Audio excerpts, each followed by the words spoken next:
Previously on Clashcast. Looks like our next episode will be something new for us. Our buddy Rig from Lexcorp is actually going to be having his own spot here on our podcast, doing his own thing.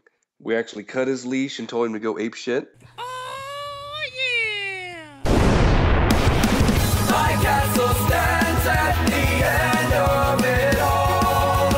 With strength in numbers, should one of us fall. Hi, this is Rigoletto, and you're listening to Clashcast Podcast. I'm here with my fellow friend and fellow clan member, Brian. How you doing, bud? Doing all right. How about yourself, Rig? Pretty good, man. It's kind of exciting to be on a legit podcast on iTunes. I know that you remember all the shows I was doing over on SoundCloud. And, yes, I do. Big thanks to Scott and Robert for having us on their podcast and being part of this new podcast family. So thanks, guys. And me and Brian, we're gonna do a show today. We're gonna talk about a lot of stuff. So anyways, I think introductions are needed since this is our very first show. I've been doing interviews and doing some shows on the side called the Buy Forever Show, and I have those up on SoundCloud. And you've had a chance to listen to those, Brian? Yeah. Oh, yeah. I listened to all 9 of them. A little fuzzy in my head, but yeah.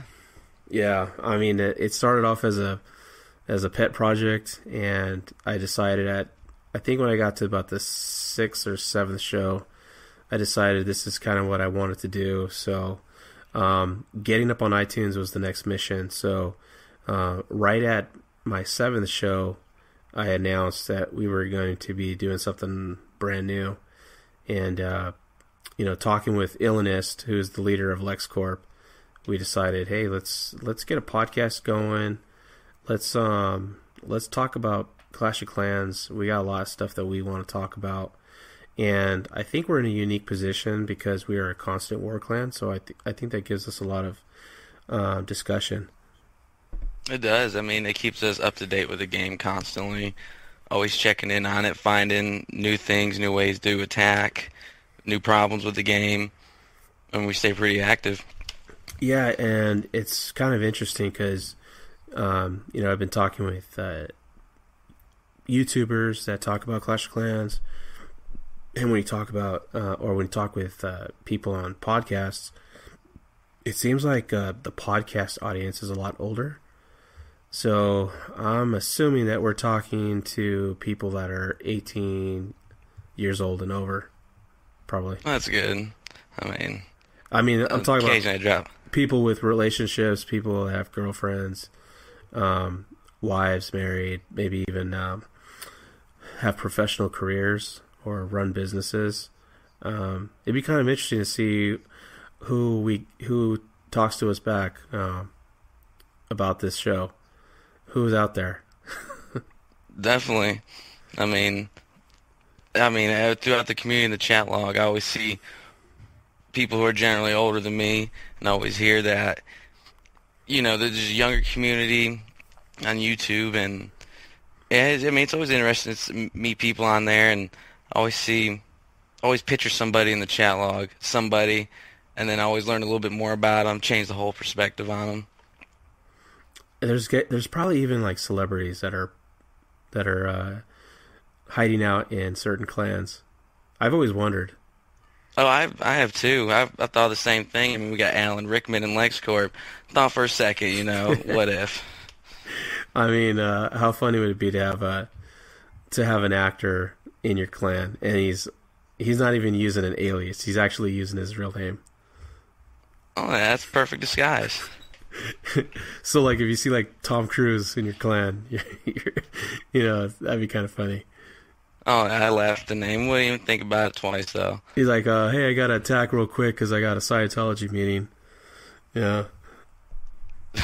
What's that South Park episode? Tom Cruise, come out of the closet.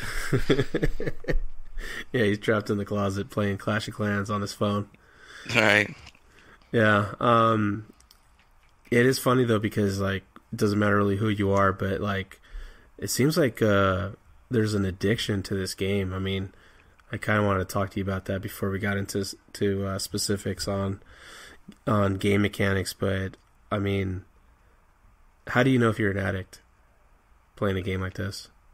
Oh, I've been an addict to gaming since I can remember, since I was 3. But something about this game I'm just not sure about.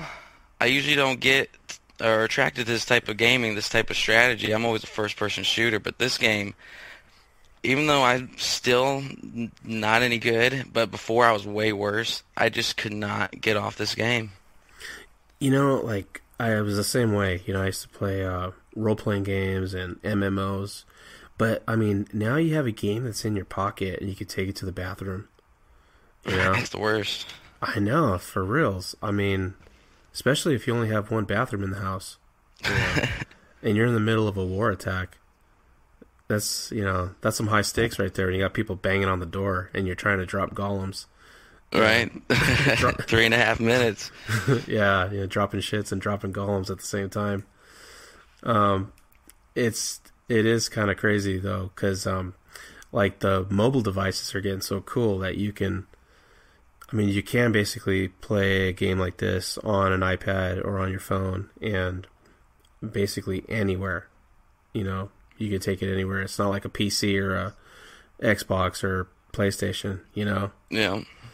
But I mean, play it at work.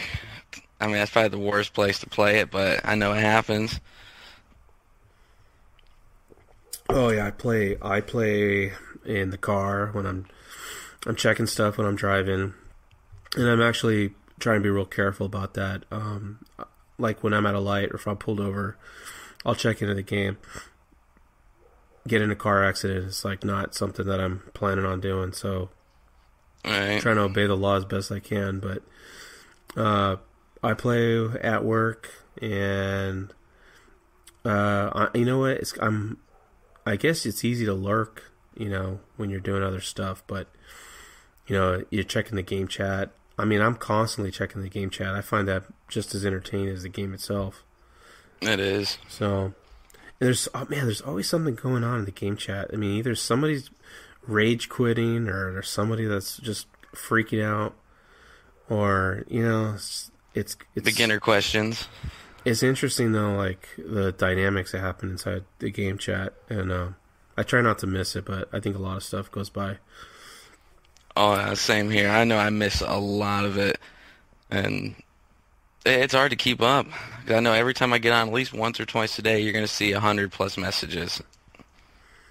Yeah, I miss a lot, and I'm always asking, like, what happened? Because it seems like if you go 20 minutes, then something crazy happens, at least in our clan. Mm-hmm.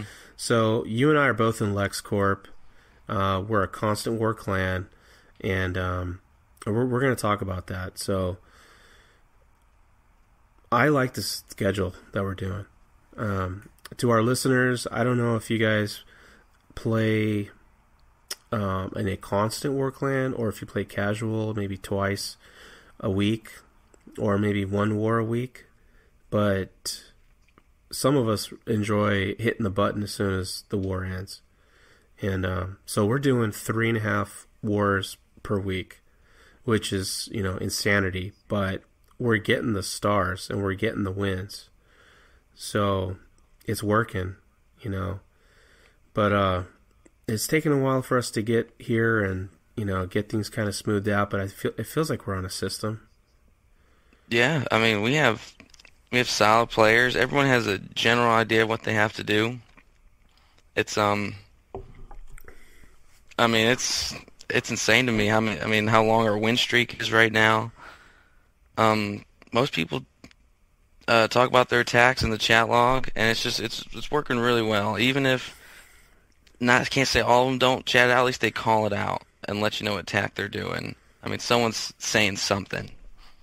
Yeah, I mean, we're at 28 war wins, and I can't even remember the last time we lost.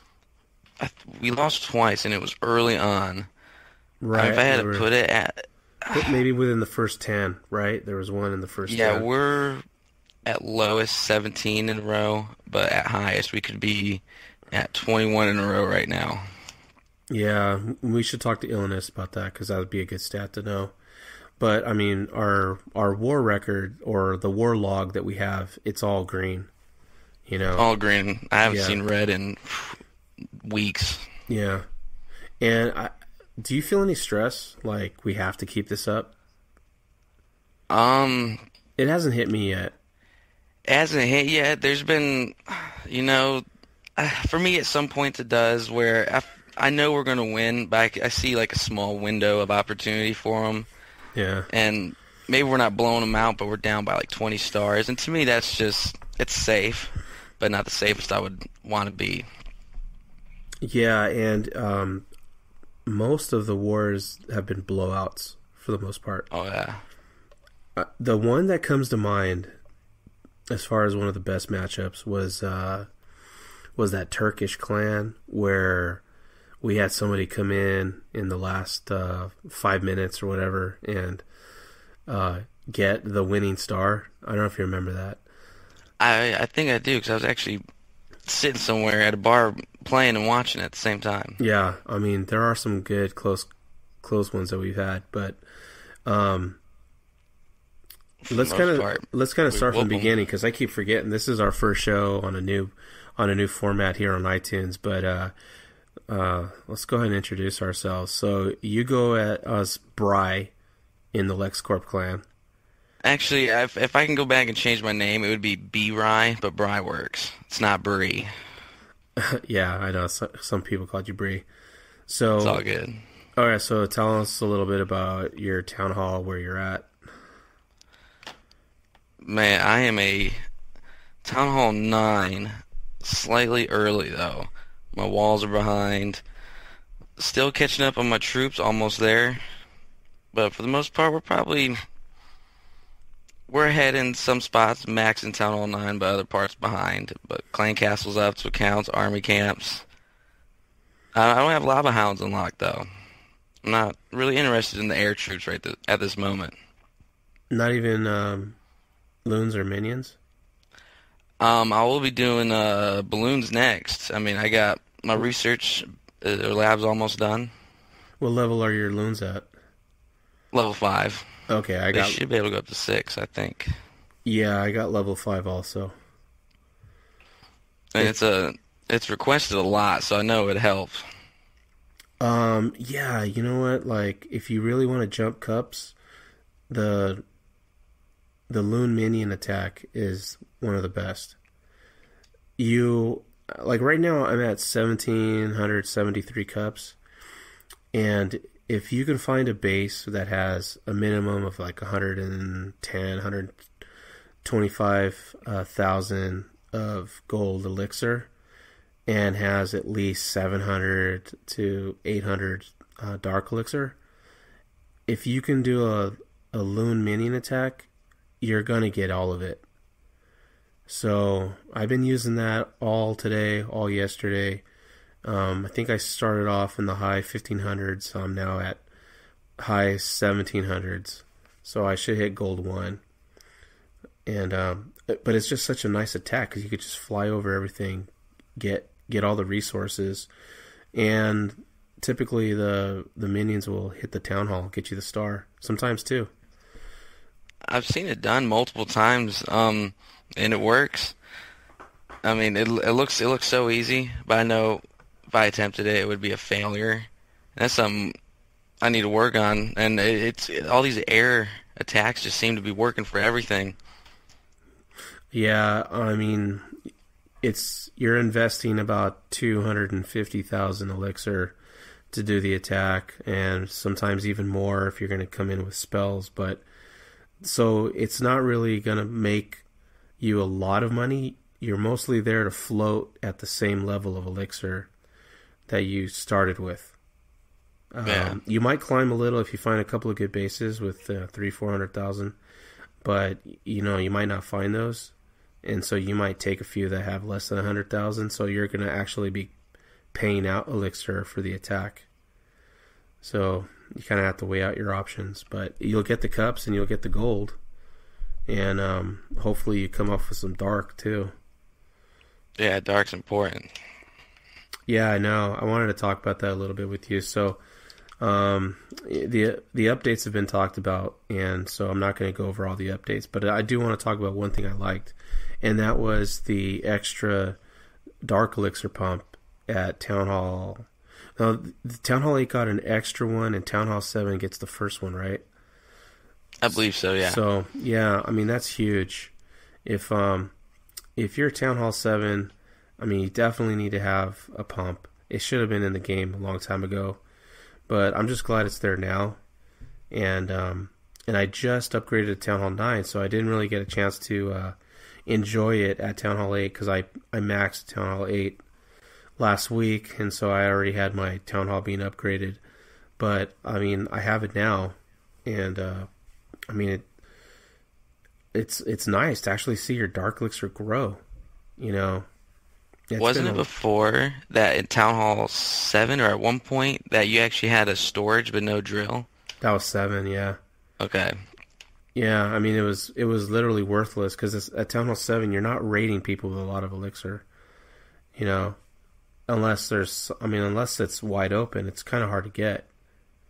So, I mean, it was there, but you couldn't really do anything with it. I didn't even worry about my Barb King until, you know, way into Town Hall 8, and that was such a challenge. And I'm going to ask you, but, like, did you find it difficult getting your Barb King started at all? I remember that because, yeah, it was tough. I'm first getting Dark Elixir going seemed like it was a challenge to farm it and get it going and then get your Barbarian King up to a level 5. I mean, it seemed like Dark Elixir times were a lot harder than they are now.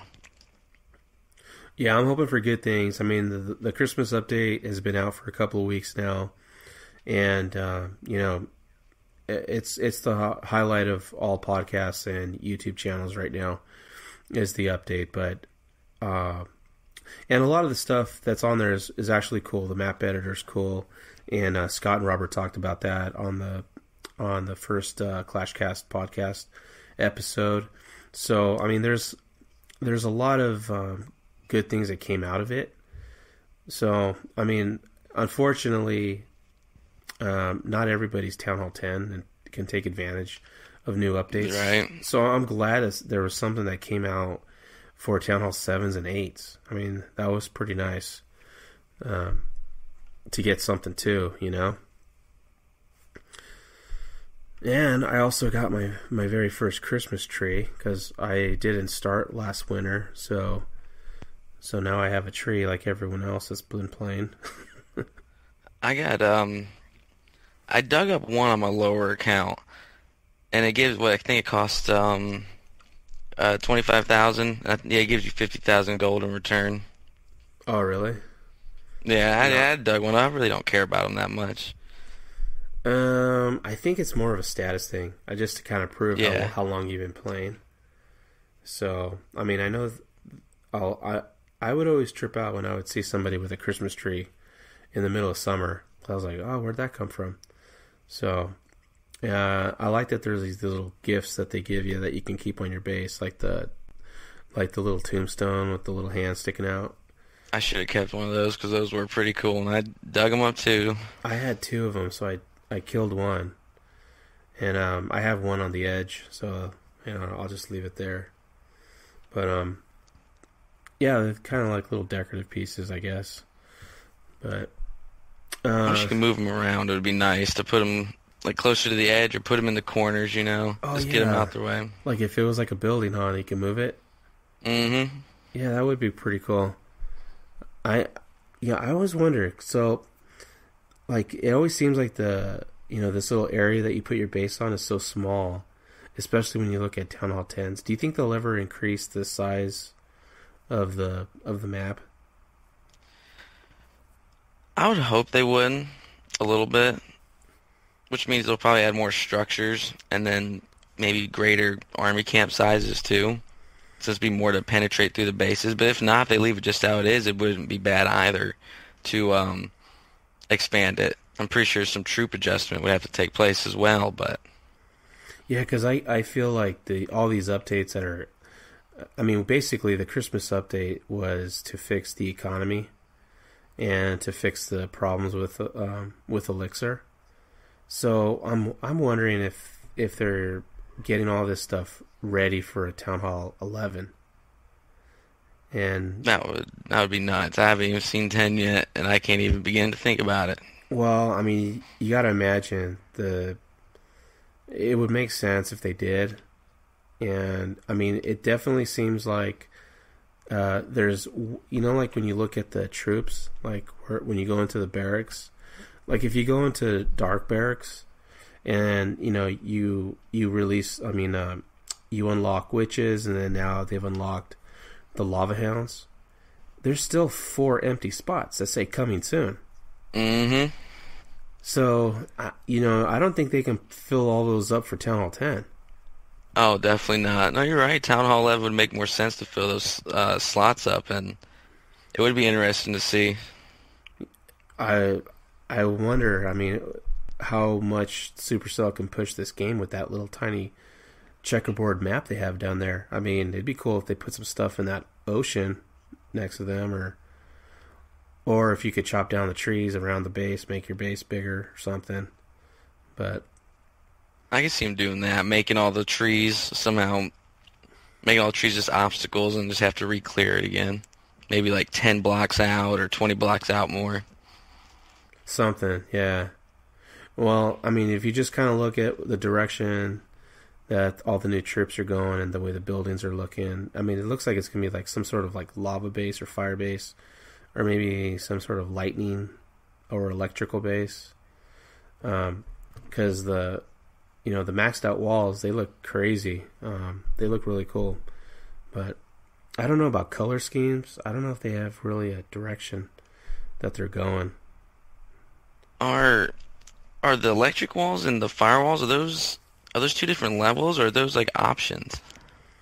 I know that the blue walls are the max walls. Those ones that are like electrified blue. Mm-hmm. Yeah, and I think the one before that is yellow. There's some sort of like yellow glow to the wall. So, and I don't go around checking the high players too much, but I mean they all have them all maxed. So it's kind of just weird that you have a lava town hall that's pouring lava out of it, and then you got like these blue electrical walls.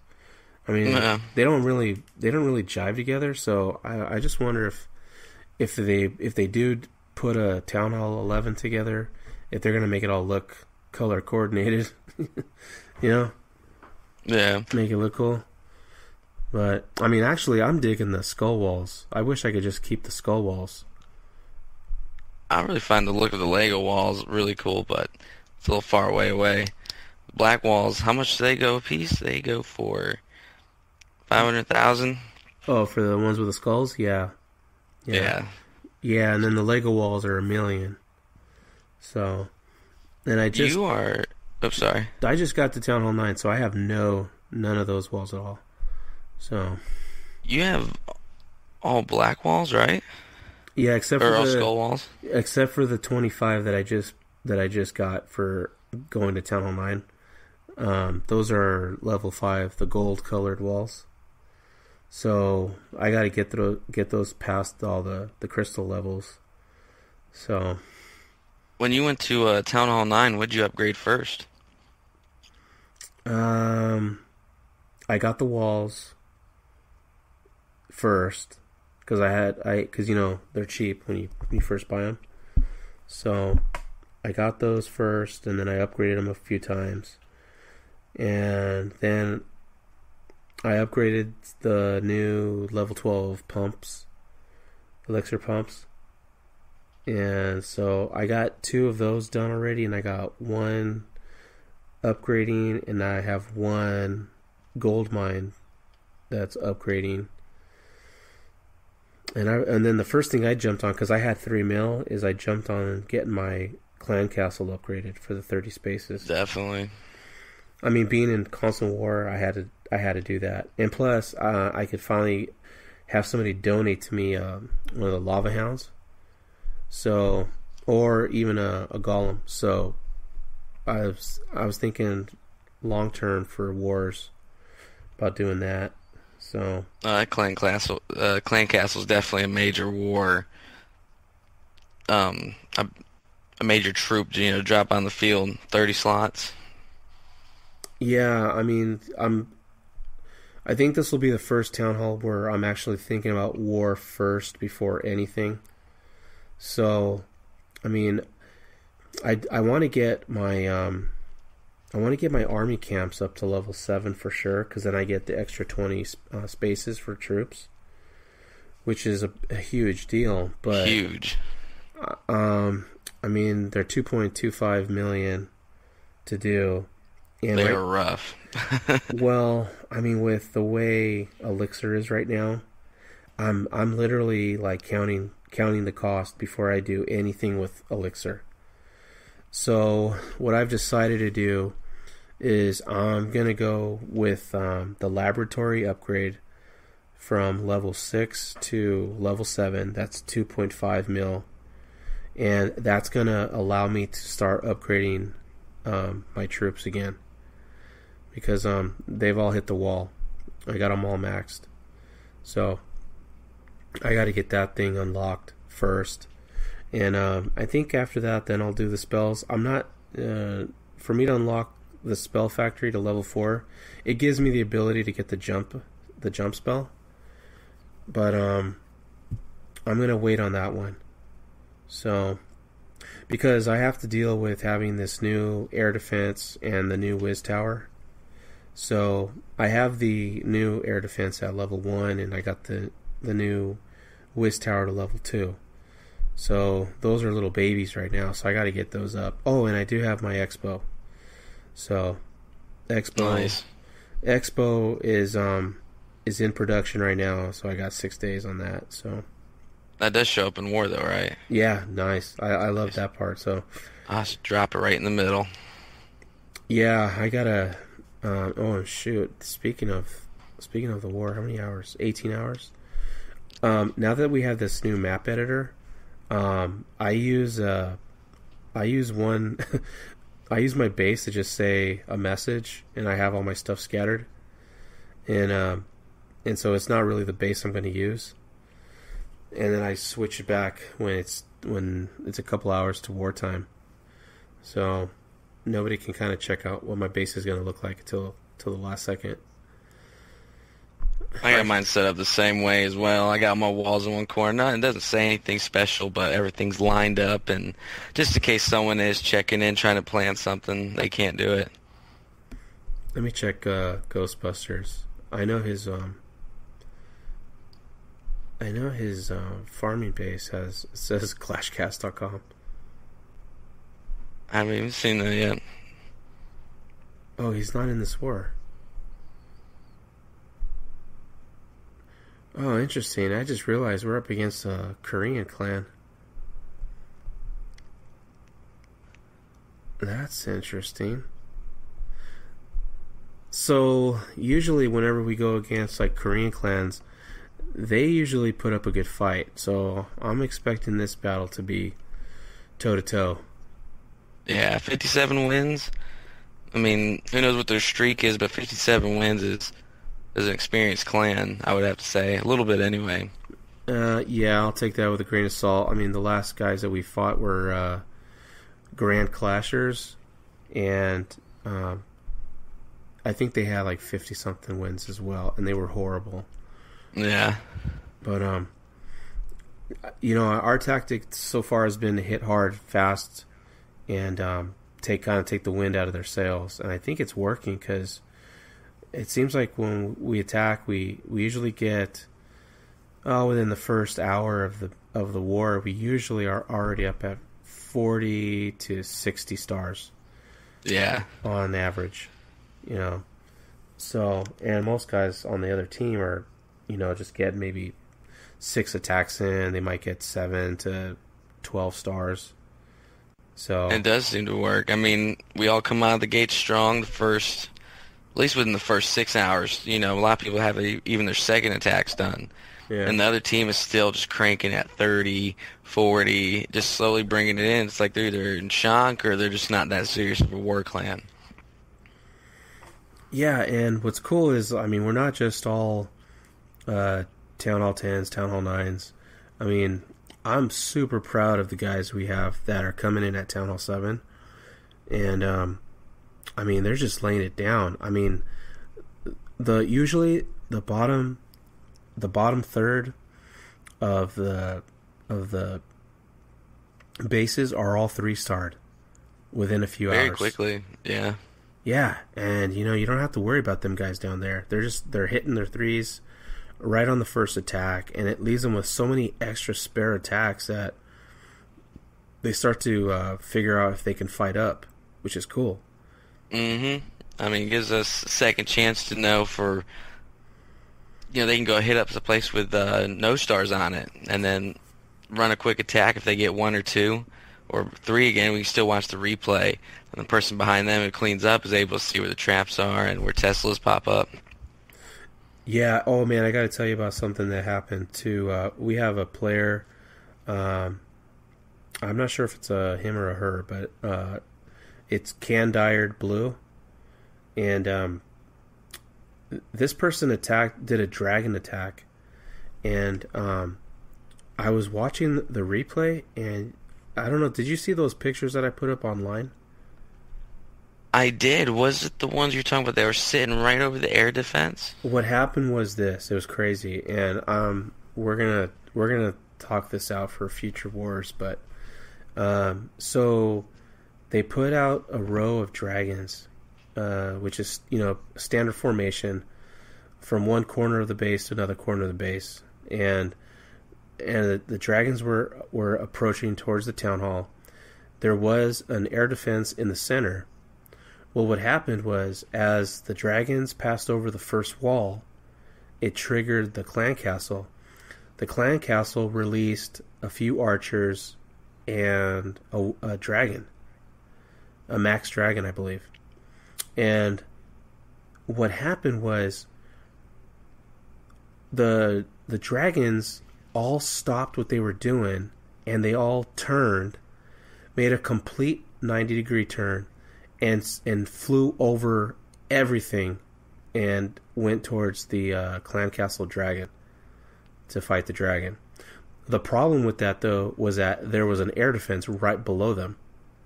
So between the air defense and the clan castle dragon, it eliminated all of the dragons that were used.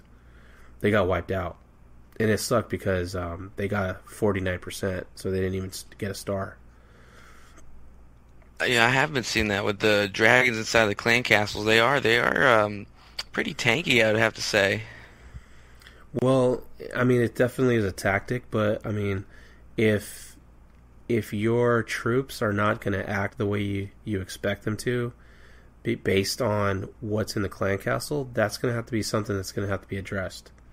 No, agreed. I think out of anything that's in the clan castles, I think having a dragon in your clan castle probably presents the most problems.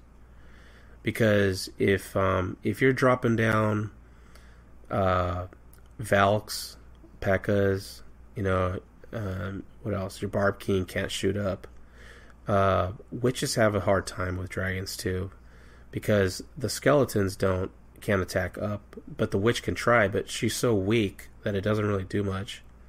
Mm-hmm. So she gets taken out. So having a dragon in your clan castle is really smart. It's such a pain in the ass now that I'm trying to think, because typically we don't do clan castle pulling, and I've talked about that on a previous show, but the problem with clan castle pulling is the clock.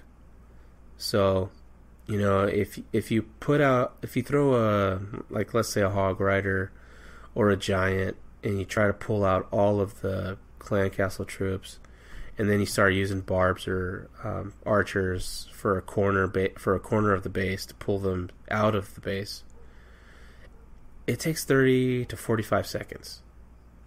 You know, and then so that you've now cost yourself a third of your time almost to get the 3-star. So, I mean, what we've been doing is we've just been pulling the clan castle with a direct hit, and then using a lightning spell, and we just drop the lightning spell as they come out. You know, once they find their spot where they're gonna stop running. Yeah. You know, and that seems to work. It costs 1 spell. It doesn't cost you any time on the clock. But it's not effective against dragons. It's not. I've encountered that in one war attack already. Yeah, it did not affect them.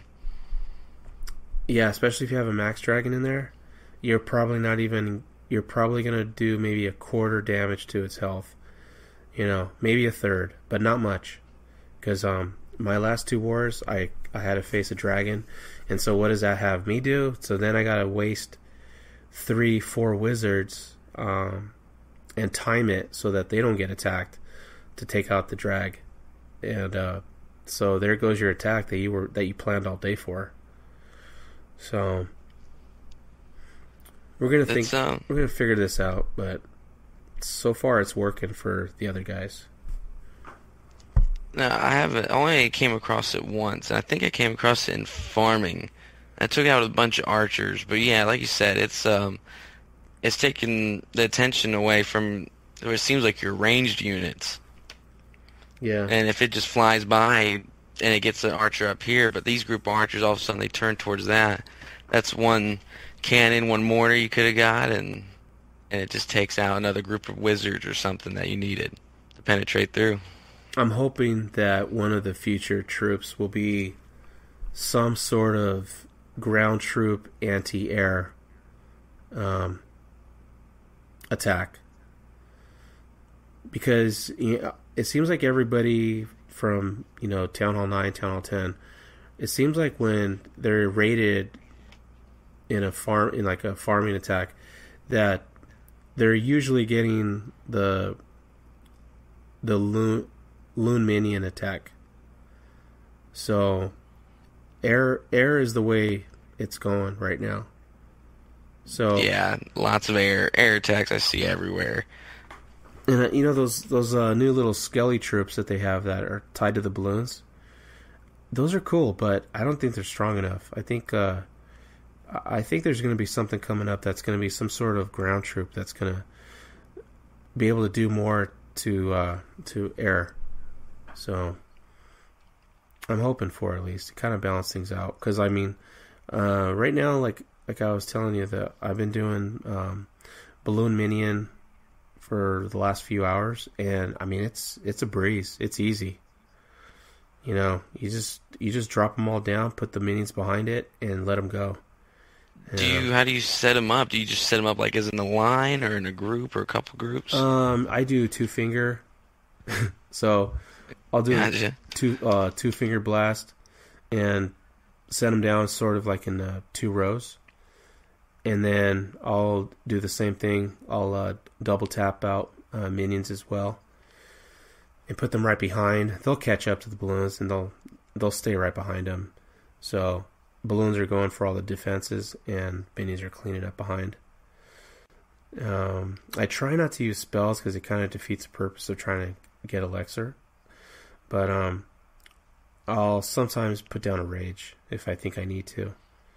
So I'm gonna have to give that a try. Yeah, it's air troops to me have never been my cup of tea in this game. I've always had a hard time with them, and I think I just almost completely gave up on them. I'm familiar with them after watching replay after replay. But the minions and balloon. What level are your minions? Oh man, that's probably one of the things that are behind. Level 3.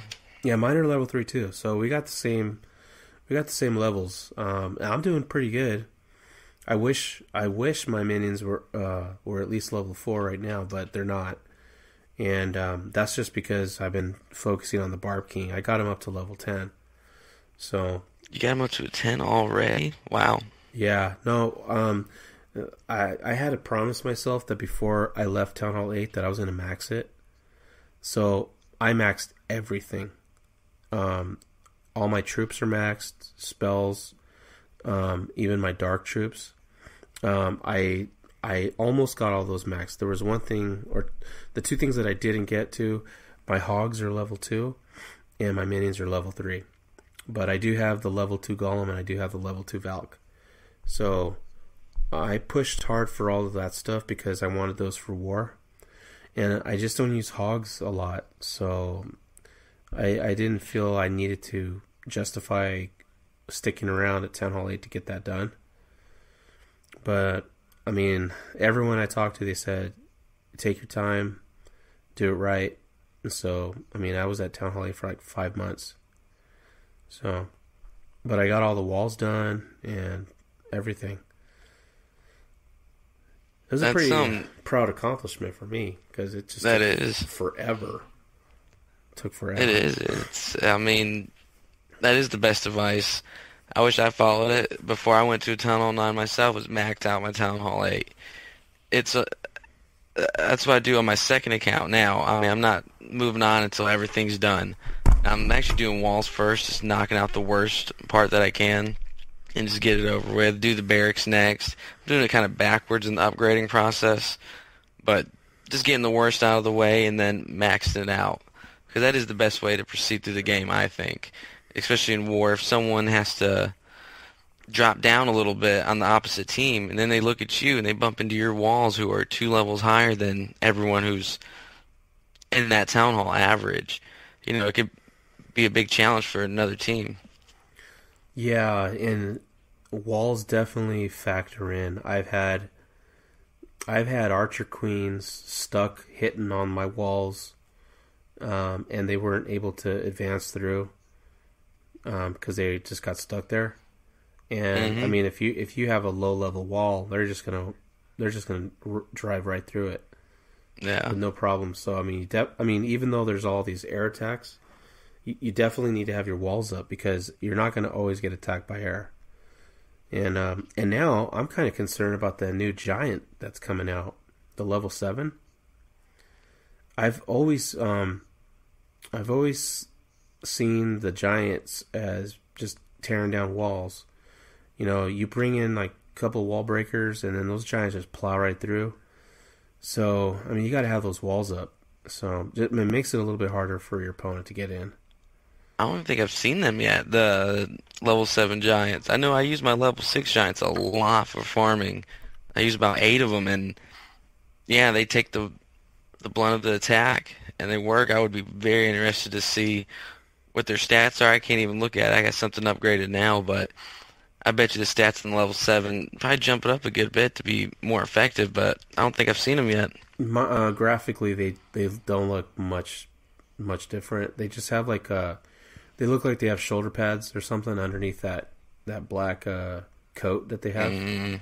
So I mean, they don't look a lot different. I wish they would have done something better, like maybe gave them a helmet or something. But right, the Juggernaut helmet. Yeah, something cool. But they look kind of the same. But in fact, I can't even comment on their stats because I don't know their stats. But usually when I'm getting rated, it used to be a lot by 10 to 15 giants would come strolling through, you know, and then you got everything behind it. They make a good meat shield for sure. Yeah. But I don't know if I'm going to use them ever. Do you use yours a lot at Town Hall 9? The giants? Yeah. Oh, yeah. I mean, for farming anyway. Not during war, but for farming I do. I use about 8 of them, 8 wall breakers. And, yeah, I use them as a meat shield. At least enough to get in to tag the Dark Elixir. Yeah, but you can't really use, like, your expensive dark troops, so what do you use behind the giants? Oh, behind the giants? Barbarians and archers. Okay. I use mainly archers, about 120 of them, and then about 40, 50 barbarians. Try not to use them all, but you know, those people bury the Dark Elixir and they're dead in the middle. Right. Yeah, that's kind of like the common attack that I would see in 7 and 8 was with Giants. I'm curious about 9. I'm coming in not knowing much. So I'll see because now, you're coming up against Expos and the other opponents' bases, and they have more splash damage, and they got that extra air defense, extra Tesla. So, I'm going to have to play around with my attacks and see what I'm comfortable with. But for now, Balloon Minion is what I'm going to use for a while. I have the elixir to do it, but if you're under 1 million elixir, I would probably not do it because it might tap you. So I flow at a certain elixir between like 2.2 and 3. I kind of fluctuate in there. Yeah. You have to have a range because, man, especially with war, how much money are you spending on, or not money, but how much elixir and dark are you spending in the war? A lot, right? My elixir, dark elixir, yeah, a lot, just for war castle purposes. But donating wise, it's not too much. Actually, I don't see a lot of witches requested. It's probably about maybe 6 or 7 of us, and if we all request twice, it's not too bad. But if certain people aren't online or anything, yeah, it may cost a couple people a lot. I went down 10 grand this time, this war. Man, that's a lot. It's easy to farm for me though. I seem to have a lot of luck with dark elixir, but I lose a lot of trophies too. I sacrifice a lot just to make people go bankrupt. Yeah. I know, and we're not a pushing clan, so I don't think any of us really care where we're standing at as far as in gold or crystal leagues, but I don't really care about that. I try to maintain enough elixir to just kind of get me to the next war loot, right? Because that's really where we're making our money, is on the war loot. Slowly but surely. Well, it's helping. I got my expo because of it. So I was at 2.4 million in gold, and I got that extra 700,000 in the war bonus. So that stuff adds up after a while. It does. And I wasn't even spending gold for a while, but now everything has to be upgraded. I'm gonna be looking for gold now. So gold seems to come easy for me because I got upgrades going too. I'm actually just working on Teslas, but gold, I don't have a problem getting gold. I don't focus on it. So if I don't have upgrades going, then I just don't. And then once it eventually slowly accumulates, then I'll get something going. Yeah, gold is always like that residual that you get after everything is said and done. You always end up with some gold. Mm-hmm. You can only use gold on so many things, but it's like elixir gets used a lot on everything. So it's always a need. It's unfortunately. I think now that I'm Town Hall 9, I know I'm gonna have to start picking up on donations on the wars and stuff. I got to figure out what to max first. I'm gonna talk to all the leaders and see if there's something I should be donating to kind of help distribute the load a little easier, because I know Illnist and I don't know about you too, but it gets kind of tough constantly donating. It can. I don't.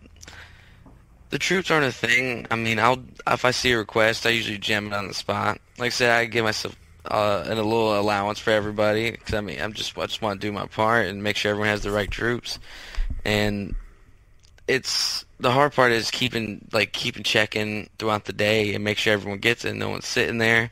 That's what I feel bad about. Or if I see it and I'm not able to get to it because I just have my phone on me, I don't have a tablet, and to me that gets stressful for me. Is just make sure everyone has it on the fly. Yeah, our clan has grown a lot. We're a solid 35 members, but now we've been at like 40, 41. I think we were as high as 44, and that brings in a lot of new people. we've had some characters come in the last couple of weeks, huh? Yeah, we have. A lot of people come and gone. A few of them stuck around. But yeah, there's been some characters. A lot of people can't hang. Yeah, there was one kid, I won't say his name, but there was one kid that was in the clan he was talking about cheating programs, and I'm not sure if it was iMod or what it was, but he was saying that you can basically like take a look at somebody's base and then just attack it nonstop, until you figured out how to 3-star it. And he got booted for talking about cheating.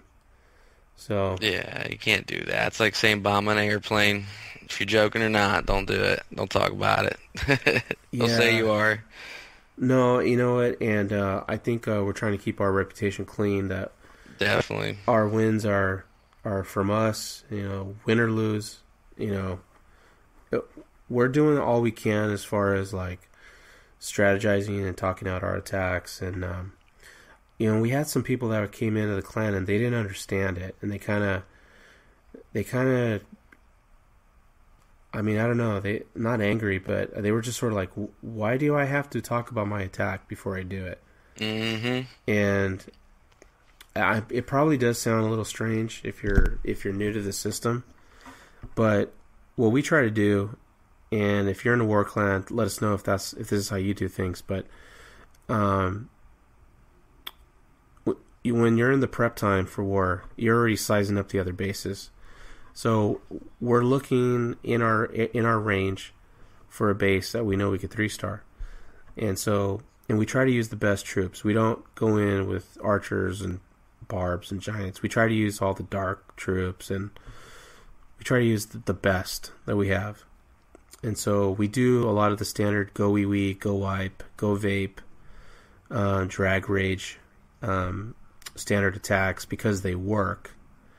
And so we'll discuss like where to drop the troops, what spells would be effective, stuff that I would consider just general advice. We just like to talk about it. And there was a guy that came in and he was just like, "Why do I got to talk about it? Why can't I just choose any base I want and just go?" And he ended up rage quitting, and I didn't see it as a big deal. And so, I don't know, did you see any of that? I didn't see any of the message. I just saw where he left, and I think he said this clan was BS, and then just boom, just left.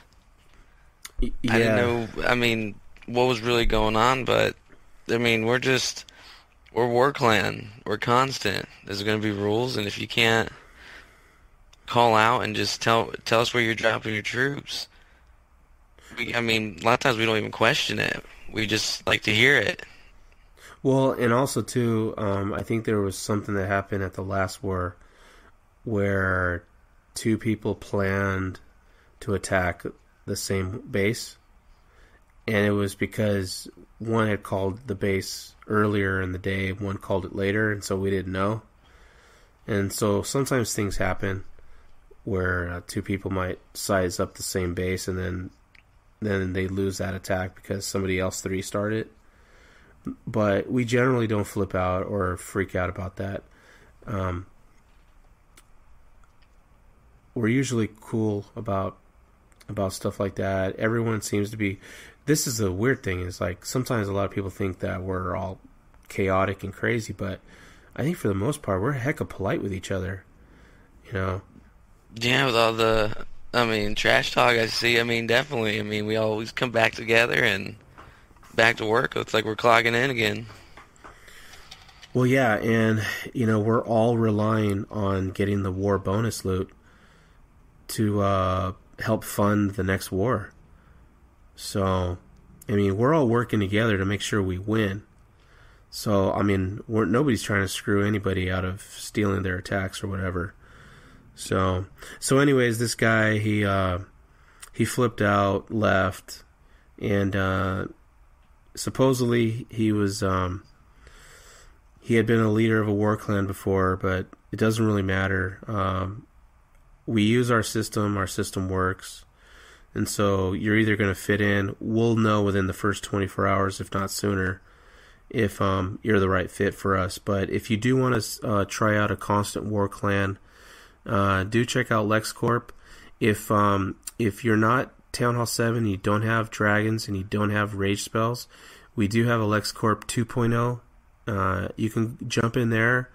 We have our leaders pop in there every once in a while and talk to the new people.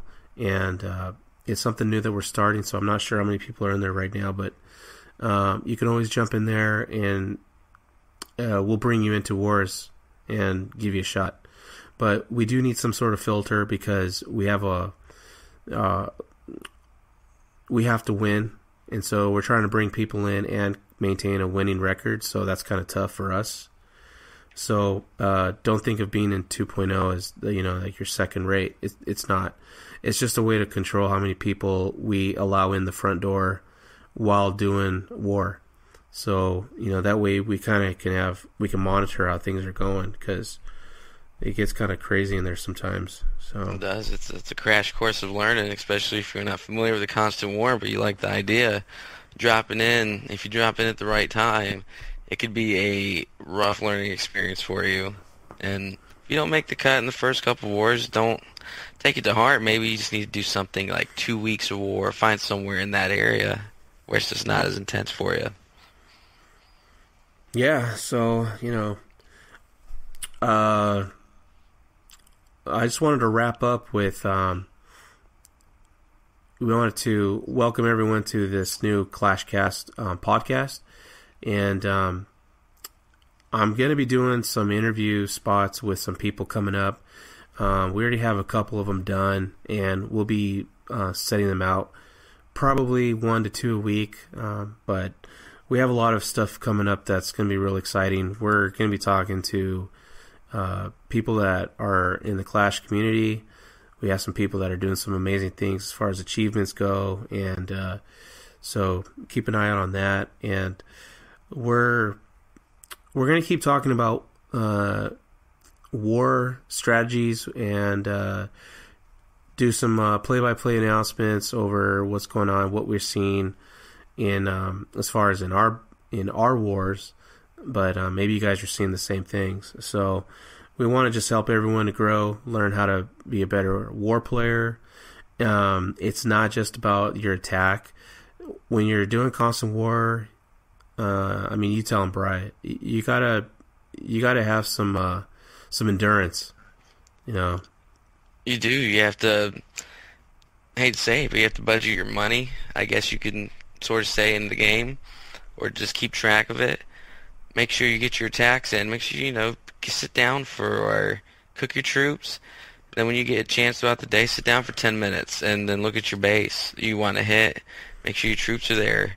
It's still not much more of a dedication than what you are normally playing, especially if you have a high base.